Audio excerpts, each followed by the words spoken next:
A very good afternoon to all of you, and welcome to this uh, online session in a series of topics on child and adolescent psychiatry.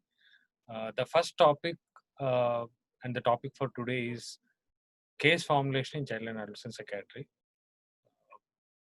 So we'll go through the like as part of this topic, I'll be briefly covering about case formulation in the clinical settings. This presentation will not include case formulations that are done for psychotherapeutic interventions. Uh, Whatever be the method of or school of psychotherapeutic intervention, whether it's a psychodynamic psychotherapy or a cognitive behavior psychotherapy. So we are not getting into the psychotherapeutic case formulations. We will restrict ourselves to clinical case formulations in child and adolescent psychiatry. So at the outset, I would like to greet all of you on behalf of our Department of Child and Adolescent Psychiatry at NIMHANS. And you can see the photographs on this slide. On the left side is our Child Psychiatry Center, an inpatient facility with dedicated 40 beds for children. And on the right side, you see an Adolescent Psychiatry Center, which is recently come into existence with about 24 inpatient beds for the adolescent age.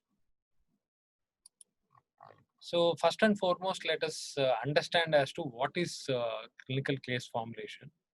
Various definitions have been given over a period of time about this concept of case formulation. As you can see on the slide, uh, it is basically linking up the information or data what we get from the patients as well as families, and to form a coherent pattern out of the data what we link up. And finally, it is something that assists the clinician to commence their therapeutic work, and also when they are doing therapy to predict the outcome in that given patient. So basically, it's a process of assimilation with whatever data or information we get.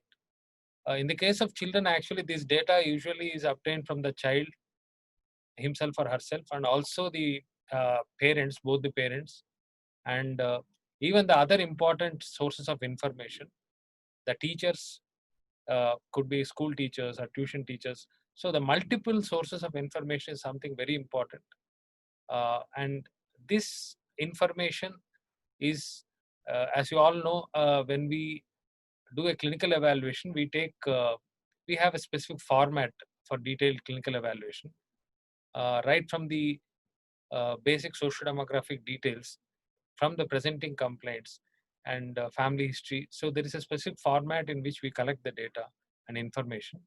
So all this data that is collected is basically assimilated to derive at the formulation.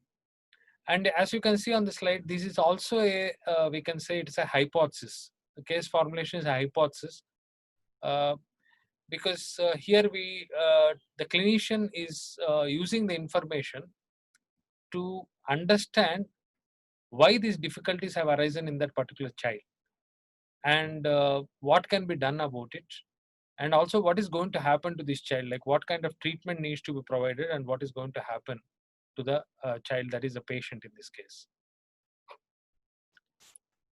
So having understood this broad definitions of case formulation, we will move on. And the case formulation is something that is central to the practice of child and adolescent psychiatry. What researchers have shown is that often during our residency training, we are not formally taught about the case formulation. So generally, we spend some time teaching history taking in psychiatry and even in child psychiatry. But the case formulation is not given the kind of emphasis that it should receive during the residency training. And uh, that's where many a time we see that the residents, as well as once we move into our post residency period, either as senior residents or consultants, when we are seeing children, we are quite confused about how we have to treat a particular child's problem, how we need to assimilate all the information that the parents have given or the child has given. We might have collected a lot of historical details, how to make sense of that. So that's where I think it's very important for each one of us to learn the skill of uh, assimilating the information into a good formulation. And as you can see, there are some important attributes of a good formulation. First and foremost, actually, there is a theoretical basis of this for this, and these should the formulation should be something that is sensitive about the patient, and also it should specifically apply to the patient. The specificity part is very important.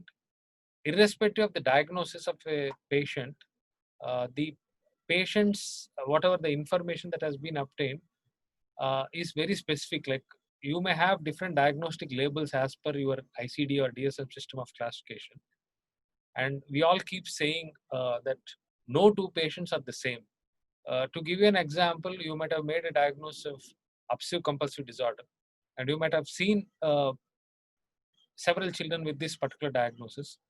But if you look at some of the information received for each case in the case history, there are lots and lots of differences. And finally, the diagnosis may be the same based upon certain diagnostic criteria of these respective classifications. But when you try to formulate, you formulate with a specificity for that particular patient. And also, one needs to understand that this is a testable explanatory model, because what we are trying to do is we are trying to explain the patient's present condition or illness based on several factors and the cumulative effect of those factors and the complex interactions between these factors. And this explanatory model, first and foremost, in the formulation, we have to develop, and we ourselves as clinicians need to understand. And then we will have to, in a very simple, meaningful way, we have to explain to the families as well as to the patient themselves, so that they will also be able to understand as to why they are having this condition and what is the condition, and what kind of treatments are available, what should they expect from these treatments, etc. So moving on, like, the formulation is something, no in one of the researchers had summarized it very beautifully, saying that it tells us as to what is wrong, how it got wrong in that way, and what can be done about it. All of you may be very familiar about this particular model, which we commonly keep using in our psychiatric practice in terms of formulating interventions, called as a biopsychosocial model. In the biopsychosocial model, we talk of biological factors as well as several psychosocial factors that influence the onset as well as the progression of a particular condition. And also, when we plan the interventions, we say that we have to provide certain interventions to address the biological factors as well as the psychosocial factors. So this concept of biopsychosocial model was originally proposed by George Engel, and this has been one of the most useful models to understand the case formulation. So case formulation is also a dynamic concept, and it's not something that is static. For example, no, if I receive some information about the child in the initial session, I formulate it in a particular way. But during the second and subsequent sessions, I may get more additional information relevant to that particular child. And I'll have to include those information into the case formulation to continuously modify it. And that's why it's quite dynamic, and it's not a static kind of concept. And as you can see on the slide, it may start with a very rudimentary kind of state, and over a period of time it becomes more crystallized into a more elaborate kind of framework with a clear structure, and which can relate to the clinician's understanding of the patient's conditions. So why formulation is important for treatment is that if we just go by the diagnosis of the patient, and if we decide the treatment, it's not going to be that comprehensive. But if we are able to address all the factors or all the information that we have included in developing the case formulation, that kind of treatment will definitely be more comprehensive, because we are able to address all the vulnerabilities and the strengths in that given individual, and then we are basing our treatment on that. There are certain misconceptions about the case formulation. Some of the clinicians, they have this misconception saying that only long-term cases require case formulation, and case formulation is something that is time-consuming, elaborate, so we can skip that. It need not be done, and it's unnecessary, laborious process kind of thing. Also, people they have this opinion saying that just writing the diagnosis is enough, and directly we can start the treatment, because there are clear guidelines for diagnosis, and also there are established practice parameters or clinical practice guidelines for treatment. So we can directly go to that. What is the need for a written case formulation? That's what many people they feel, which is not right. So also another concern is that we'll end up spending a lot of time on this case formulation, and we will give less and less time to actual communication with the patient. That's not right. We can allocate sufficient amount of time for the communication with the patient also. That's where I think, especially in child psychiatric practice, it's important to understand that right from the first consultation, where you start getting that initial information about the presenting problems, and also some details you will get about the socio-demographics of that particular child, and also the certain family factors.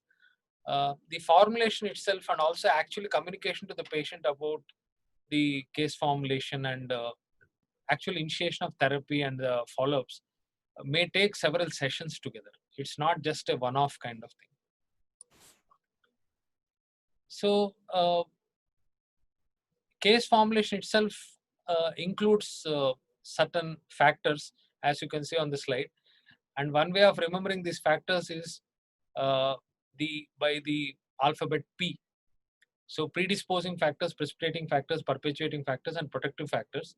And these are initially, like, this concept of 4 P's of case formulation has been widely accepted. And some of the authors, they add another P also, that is a 5th P, that is a prognosis. We'll look at each of these factors in detail now. So first and foremost, the predisposing factors. So predisposing factors are usually factors that are existing in that individual over a period of time. Like, these are generally not within a short span, like within a week or within a month's time. The predisposing factors have existed in the individual probably for several months, even some years together, or right from the childhood, or sometimes even for children. This may be from the time that the mother becomes pregnant. So the predisposing factors definitely will include the areas of vulnerability that increase the risk for the presenting problem. So when we say that some person is predisposed to a particular condition, that means that he has some kind of vulnerability that has existed for a long time. And here you can see that family history is one of the factors, or certain genetic risk that is there for a given underlying condition. The past medical and psychiatric history, presence of chronic stressors, and also antenatal, perinatal, and postnatal factors, influence of our role of caregivers in child's early years. These are all kind of predisposing factors for a given child. And you can see that I have given certain examples. The list can be long, but in this presentation, I have just included these examples to give you some understanding about this concept of predisposing factors. Say, for example, during the early pregnancy period, if the mother has a problem of malnutrition, so that is going to definitely have an impact on the development of the fetus. And there is enough literature that is available now that suggests that this can lead to problems in the neural development of the child, and also this can predispose to later onset of psychiatric conditions. similarly, the family history of psychiatric illness. So we all know that no, this is something important information we elicit in the history taking during history taking, and the family history, especially in the first generation of the child, first degree relatives, what we call, that is confers greater amount of risk compared to the family history in second degree relatives or distant relatives. Then factors like marital discord between parents, and also child getting separated from the parents, and probably some of the children, they will be growing up in some institutions, or they will be taken care of some other caretakers or relatives. Uh, and the abuse and neglect kind of situation that the children encounter over a period of time, and even certain social kind of factors, like for example poverty which the family is going through, and some of the long standing kind of factors that are contributed more by the biology in that particular individual. In the adults we call it as a personality. In the case of children, there is this word that is used called temperament. So say for example, if the child has a difficult temperament, uh, that child may be predisposed to certain kinds of problems, especially the behavioral problems more commonly. So these are all the examples of predisposing factors. Then the precipitating factors. So precipitating factors are something that is more recent, which are probably in the form of certain life events, maybe positive or negative life events, or some recent stress that has affected the child or the family. And we should understand, when we are talking about all these factors, the important thing what we need to remember in child psychiatry is that uh, the child has to be understood as an individual who is embedded within the family system, and also the family is embedded in a larger system, which is the social neighborhood, and also the other systems that are there out in the society. So each of these are quite interactive, and finally they have an impact, either a positive or negative impact on the child. So that's the kind of understanding we need to have to imagine the child in the midst of these kind of systems, wherein anything, any stress or any event, either positive or negative, affecting any one family member who is related to a child, or even some event that happens in the neighborhood, can have an influence of the child. The intensity and the kind of impact may vary from child to child. And sometimes what happens is these precipitating factors can actually act as imminent triggers for somebody to develop a first episode of a psychiatric illness, maybe something like a depression or an anxiety disorder, or other kinds of conditions, even severe conditions like psychosis. This particular phenomena is called as brought forward phenomena, wherein individuals who are at risk due to certain predisposing vulnerabilities, once they develop a precipitating factor, the occurrence of this illness is happens imminently, and no, there is no such delay that happens. Also, we see that the precipitating factors interact closely with the predisposing factors, and these precipitating factors, sometimes we can see that in a few cases it may be multiple also. And precipitating factors influence the help seeking. Uh, like depending on the nature and intensity of the precipitating factor and the aftermath of that, like suppose if there is an onset of some clear symptoms of a psychiatric illness, in the immediate aftermath of the precipitating factors, the families generally, they notice the changes in the behavior of the child and changes in the functioning of the child, and they immediately seek help. So let us move on to the next slide. uh, some examples of these precipitating factors: in the case of children, this could be a failure in examinations, or it could be a death of a grandparent. Even the positive kind of factors, like for example birth of a sibling. So here uh, it is probably a joyous occasion for the family, but at the same time for the child, he has to get adjusted with the new entrant into the family. And also it means that for the mother, it's something like where the mother has to provide her care to both these children, uh, the our patient himself or herself, and also the younger sibling who is born. And say for example a parent, especially when the mothers who are the primary caregivers, they start their job, um, or when the change of school happens, or if a bullying happens in the neighborhood, or even certain physical conditions like we very commonly, especially during this season, we see that the dengue and certain other infections. Now we are having this COVID kind of situation. So if for any reason child develops some physical illness and gets hospitalized for that, or has to take some treatment, this itself can act as a stressor and a precipitating factor.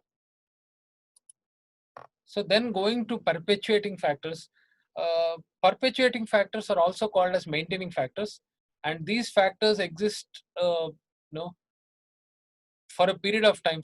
Sometimes this can exist for several years, and we will have to definitely address these factors, not just the symptoms in a given individual, because sometimes these factors may result in delayed help seeking, or a child who is otherwise having a diagnosis which is no very much treatable with the pharmacotherapy and psychotherapeutic interventions may develop a treatment refractory situation, because the underlying maintaining factors, that is within the patient himself or herself, or the family or the community or larger system, they continue to maintain these symptoms rather than ameliorate the symptoms. So one of the examples is the marital conflict between parents, and the child may be having certain undiagnosed problems which are there pre-existent, like for example developmental conditions in child. To give you a clear example, you might have diagnosed the child with a mood disorder, an anxiety disorder, but you might have missed the presence of a developmental condition like ADHD or autism spectrum disorder, or a mild or moderate intellectual disability. So when we are managing the anxiety disorder or mood disorder with medication and other forms of treatment, unless and until you address these developmental issues, the child will continue to have some impairment of functioning. The next example is that of the parenting style, wherein like in some families we see that the way the parents parent their children is no more of a punitive kind of style, or sometimes we may see that the other way around, like they may be very permissive. So these kind of factors also in the parenting, and mainly these are family factors that are directly influencing child. They can act as perpetuating factors. And parental physical or psychiatric illness is something, a very important factor that is often missed. And also we know that especially in the general hospital, those of you who are primarily working in the general hospital psychiatry units, you may be coming across a lot of children with physical health problems, especially some of the chronic physical illnesses. And in that context, development of psychological problems. And even the psychological problems may go to the extent of a known psychiatric diagnosis. That's where I think this background of this chronic physical illness may act as either a predisposing, and even sometimes if they continue, they can act as a perpetuating factor also. So the next important thing what we need to understand is what we call as a protective factors.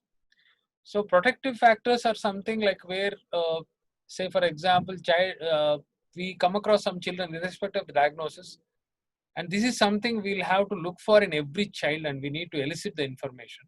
Sometimes parents may not report this spontaneously, and in fact, many a time what we see is parents, when they bring the children, they list out several complaints, like saying that my child is not eating, my child is not sleeping, my child is not going to school, he is not studying, and he doesn't behave properly, he is rude, he is beating his siblings, he's all sorts of things, all sorts of negative things will be said about the child. Uh, so and even in a busy OPD, sometimes we may forget to ask about some of the skills of the child, or some of the talents, or some of the child's specific interests or hobbies, or the child's areas of competency. Sometimes the children may be very good at certain things, and they may be very skilled. So these factors are not elicited.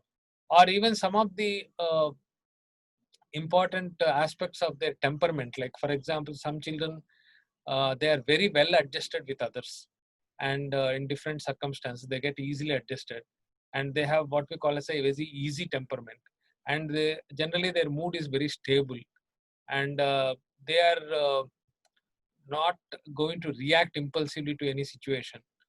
These are certain positive things, and that needs to be noted down. These definitely are protective factors for that individual. And also it is very important to work on these factors, to enhance these factors in every child, to arrive at a better outcome. So this is one of the things that we can actually work on to improve the outcomes in a given child. So I have listed some of the examples here. Uh, Temperament I already mentioned. Uh, One factor that has been shown in lot of research studies, uh, even some of the recent research studies with lot of biological kind of underpinnings also, is that the attachment patterns with the primary caregiver. Like suppose a newborn, from that age onwards, like a newborn child, as they go through their infancy, toddlerhood and all. So as they receive a lot of emotional support, warmth, and lot of caring by the primary caregiver, and if they develop good attachment with the primary caregiver, this is said to be one a protective factor for the child. Also having stable family relationships, good academic achievement, good interpersonal adjustment with the peers and teachers. And also you might be familiar with this particular construct of life skills. So this is something we keep training most of the older children and adolescents in the school settings as a mental health promotion or prevention kind of strategy. So having good among these life skills, having good coping skills, decision making, problem solving skills, etc. These are definitely examples of productive factors in children. So we will spend a couple of minutes on this table, which is basically on, you can see that on the left side there is a, all these factors are mentioned one below the other: predisposing, precipitating, perpetuating, and protective factors. And then we have on the right side columns, we have biopsychosocial kind of approach, like that is biological, psychological, and social. And under each of these things, you have the specific things mentioned. Like for example, biologic, we have genetic, medical, developmental, certain toxicities or temperamental factors. And similarly, in the psychological, we have cognitive style, and their intrapsychic conflicts or defense mechanisms, or how they attribute their symptoms and what is their self-image. And then in the terms of social, uh, more immediate kind of relationships, that is with the family, peers, etc. Then the larger social environment, culture, ethnicity, etc. So this particular table I have taken from one of the articles which I have given in the reference slide in the end. This at the Clinics of North America Journal, and it's a very good article on case formulation. So you can go through that. So you can just look at the reference slide. That article is available in the Google. You can just get a full text of this article and go through this article. So this particular table or this particular template, I can say, is, or a grid, is something we have to practice for a given child. Once we get the information, then you will have to put this as a table, like 3 factors on the top, like biological, psychological, social, and 4 factors, below that, like, or to the left. And a grid can be developed, 4 into 3 kind of grid, where you note down all these things for each child. So you are very clear about predisposing biological factors in the child, predisposing psychological factors, similarly predisposing social factors, then precipitating factors at all levels: biological, psychological, and social.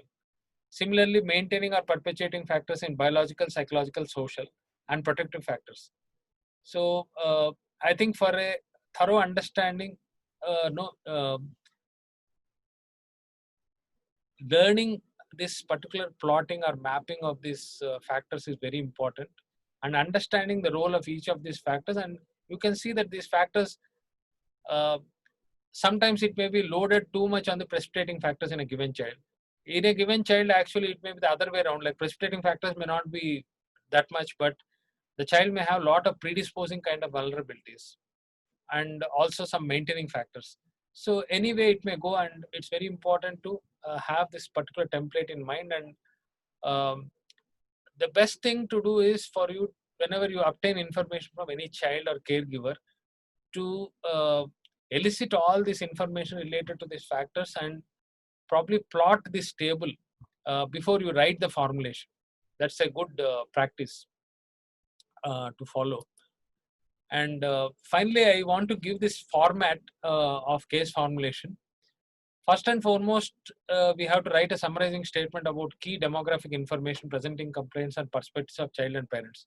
So we'll have to say that so-and-so child aged 6 years, coming from middle socioeconomic status, urban background, and he's presenting with these complaints of school refusal, and this is the perspective of the child, this is the perspective of the parent. Then it has been precipitated by the recent onset fever or some kind of condition you have to mention.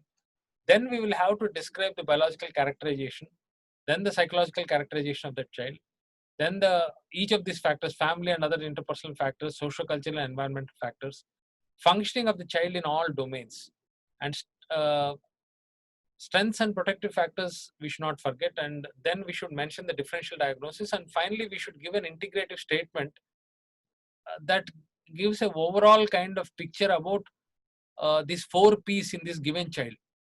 So what were the predisposing factors in this given child? What were the precipitating factors in this given child? What were the perpetuating or maintaining factors? And what are the protective factors in this child? And then based upon that, like, what are my targets or what is a problem list? Just listing out the targets. Like for example, aggression could be a target. Then oppositional behavior can be a target. School refusal behavior can be a target. Poor sleep can be a target. Depressed mood can be a target. So like that, we have to write down the problem list, and then we will have to the last but not the least, the treatment plan. We will have to clearly spell out what are we going to do in terms of pharmacotherapy and also psychosocial treatment. And this is something, as initially I mentioned, this is quite a dynamic concept. And in the beginning stages, you will not get all this information. You will not be able to give a very comprehensive case formulation. But as you go along and spending more and more time with the child, family, get lots and lots of information. And as you go along also, when you apply certain treatments, you will observe that certain things you have not included as factors. Then you assimilate it. Like that, it undergoes a lot of these modifications. And by the time you have some 4 or 5 sessions or even more number of sessions, you will have a good case formulation for you to proceed in terms of your therapy. So with that, I would like to give this certain take-home messages before I end my presentation. Case formulation is a very important element of clinical evaluation of every child or adolescent. And this is a skill that needs to be practiced, the skill of drafting good case formulations. Also, we need to understand that as it requires a lot of information about predisposing, precipitating, perpetuating, protective factors, one needs to do a thorough clinical assessment before we start formulating a case. And also, good case formulations definitely are helpful to base our treatment solidly, and they will definitely result in favorable outcomes. And especially for eliciting this information about the 4 P's, we have to develop this collaborative approach. That is something I think is a key element in child and adolescent psychiatric practice. A collaborative approach with the child, family, and the other relevant stakeholders. It could be teachers and other people who provide all this information. In eliciting each of these factors more lucidly, that is very important. And last but not the least, whatever formulation we get, I think educating the parents is very important. And this will help in enhancing the family's involvement in the child's treatment. So that will be definitely helping in the child's progress over a period of time, and eventually the prognosis of the child. And with this, I end my presentation. And these are some of the references. And the last reference by Winters and colleagues, titled "The Case Formulation Child and Adolescent Psychiatry." That is an article which is a very useful article for you as a regular reference kind of article when you learn about case formulation in child and adolescent psychiatry. Thank you. Good afternoon. So myself Rajendra. So thanks for the class, sir. Like I'm taking part of Dr. Chetan. So any questions and clarifications you people have, you can unmute your mic, ask, or you can message us. Okay, I think there is a question saying that should we restrict ourselves only to information that is directly linked with the child's psychopathology? This is from Dr. Kanakarajan, Dr. Sham Kanakarajan. So I think that is a very important question. We definitely should not restrict ourselves to this psychopathology, and no, it's not just the symptoms or the symptom manifestations in the child. Those are very important to the diagnosis.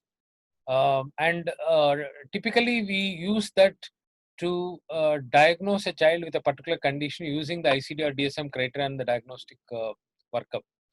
But case formulation is something beyond that, and definitely psychopathology needs to be included. But also, as I mentioned, there are a lot of other factors that influence the uh, the onset of that particular condition in the child. As I mentioned, these four P's: predisposing, precipitating, protective, and perpetuating kind of factors. So we need to elicit the information related to all those things. Okay, like there is a question from I think Dr. Jwalamukhi. So she mentions that was a case also presented as an example. We have not presented a case in this session. I think it's a very useful suggestion. We will plan that during our next session. At least we ensure that one case will be presented, and maybe we'll have one session like that where we'll bring a case and we'll present the case history, and then we can actually formulate that case. We'll do that. And okay, there is also another question from Dr. Mary Bosco who asks the difference between case formulation in children and adults. Well, even in the case of adults, case formulation is something very important. But I would say in the child, certain factors are very unique. Like, for example, in terms of the child's relationship with the parents and parenting style, and even the early childhood experiences. I have mentioned about some of the caregiving experiences right from the infancy period. And also, even this goes back to the pregnancy time, wherein certain biological factors like certain antenatal factors, say the mother had some malnutrition or she had some things like say hypertension or gestational diabetes, or mother herself had some viral infection. So all these things are known to have an impact on the child development. So that is one difference.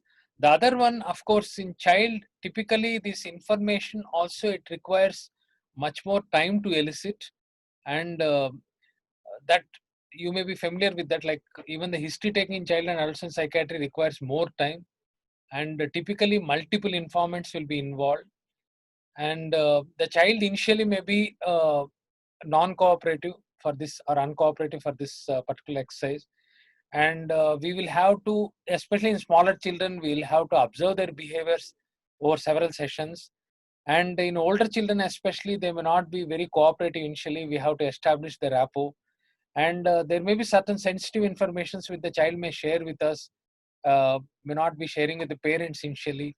So all these complexities are involved when we work with children. And I think no when we elicit the information, when we take the history, we have to spend that amount of time before we come to a case formulation stage in the case of children. Okay, how to formulate if the child has multiple diagnoses? This is a question that has been asked by Dr. Krishnavasan. Um, Typically, children and adolescents have multiple diagnoses. So, it's especially in the clinical settings, what we see is the multiple diagnosis is very common, and even for those diagnoses, we can definitely the underlying factors, whatever are there, we can elicit all those factors and we can formulate. So there is no limitation that just one diagnosis we can do case formulation, the other diagnosis we can't do. Irrespective of the number of diagnosis and the type of diagnosis, we need to elicit all these factors what I mentioned in the lecture, like predisposing and the other factors, to arrive at the case formulation. Is it possible to share the usual practical procedure that you follow during the case formulation? Yes, as I have mentioned, like this question is from Dr. Janaki Thomas. We will be planning one case presentation. We will take on sample case history, and we will provide you all the details. And then we will provide the case formulation for that. We will do that exercise online, so that you will get an idea of this case formulation, how it is actually done practically. Now you might have got some exposure of this case formulation as a theoretical background. Okay, how successful our case formulation and diagnose will be if we couldn't elicit predisposing factors? The question by Dr. Surya. Um, well, like it will definitely be a gap, information gap with regards to non-elicitation of these predisposing factors, because all these factors put together will strengthen the case formulation. And sometimes we see that the historical information itself may be inadequate, like because that relevant informant may not be able to give that kind of information. So all these limitations will definitely be there. So in those cases, actually case formulation, there will be some lacuna in that. But as I would like to add one point here, we should always, once we develop the skill of eliciting history and formulating the kind of drafting the case formulations, we should practice more and more, and we should ensure that we have at least a checklist of the common predisposing or precipitating factors, and keep asking to the parents and routine check kind of thing, so that we are not missing anything. What are the main difficulties that come across while case formulation? How can they be managed? Okay. Well, the difficulties, I would say more than difficulties, these are certain challenges. As I mentioned, like in some children, we will not get adequate information in the history itself. Then there will be huge gaps in the history, and it will be difficult for us to formulate the case. And sometimes what happens is time is a very important factor, as I mentioned. So if we are given ample time, we can actually, because I initially have mentioned that this is a testable hypothesis, and also I mentioned that this is quite dynamic. As we go along, we improvise this. Sometimes we may not have the luxury of the time. We may see that child once or twice, that's all. So there really we may struggle to develop a good case formulation. How is case summary different from formulation, or both necessary, or a good case formulation would suffice? So case summary is something different from case formulation that you need to understand. Case summary is just summarizing the information that is given. It's not a formulation. So in the formulation, it has a clear structure where you are looking at the predisposing, precipitating, and perpetuating factors along with the protective factors, and also you are including along this biopsychosocial kind of domains, and then you are giving an integrative statement, like saying that how these factors have interacted in that given child and led to the diagnosis. Whereas case summary is just stating, summarizing the facts what you have obtained without going into this kind of structure. Is it appropriate to include attachment theory or psychosocial and cognitive stages of children in drafting a formulation? Yes, it is very much appropriate. Like some of these variables, they fall under the psychosocial or primarily psychological kind of domain, as certain predisposing kind of factors, and we need to include that. Yeah, resistance from patients make a huge difference in case formulation. Could you please share any experiences? I agree with that. So I think that's where before case formulation is a stage that comes after that initial clinical evaluation stage, where you spend a lot of time taking the history and arriving at a diagnosis or arriving at a differential diagnosis. So first and foremost, I think whenever you are working with children and with families, I had highlighted the collaborative approach in my last slide. So I think you need to develop the skill to basically, I think we need to be comfortable with children of different age groups, and also how we are going to, like, suppose if say a 2-year-old child is with you, or a 12-year-old child is there, or a 16-year-old adolescent is in the Yes. room, how are you going to interact with them? And how are you going to make it as an age appropriate and more meaningful interaction with that particular individual? What kind of language you will use, and what kind of like, for example, especially small children, you will do some activities and build rapport with them. All these things initially have to be done to address this resistance. And in some, this resistance again, it can happen in the children or it can happen in the parents also. And it can happen to varying degrees. In some people, we see that there is lot of resistance with regards to help seeking. It may be due to several factors like stigma, etc. um, so, or there may be concerns about the a particular diagnosis, or also certain issues about confidentiality, all these things. You can address all those things, and depending on the level or degree of resistance, you will have to address that. What are the interventions that are mainly done for children and adolescents with psychiatric illness? So this is a question from Dr. Mary Bosco. So there are, I think what I would like to say is 100% of the children and adolescents with psychiatric illness, they require psychosocial interventions. And around 30 to 40% of them require some pharmacotherapeutic interventions. So that means that almost all children whom you see, almost all children and adolescents you see in the clinics, they require some or the other form of psychosocial intervention. And around 30 to 40% of them require specific psychotropic medications depending on the target symptoms. So I was thanking Dr. John Vijay Sagar sir for the presentation, and I was mentioning that following this presentation, there will be series of presentation which will be on the topics related to child and adolescent mental health, and we will try to answer the few other questions also in the upcoming sessions, in the relevant sessions. So thanks one and all. Thanks again from John sir. Yeah, thank you for your active participation in the session, and we look forward to your active participation in the next sessions also, because and we thank the team at the Telemedicine Center NIMHANS for having facilitated these sessions. Thank you.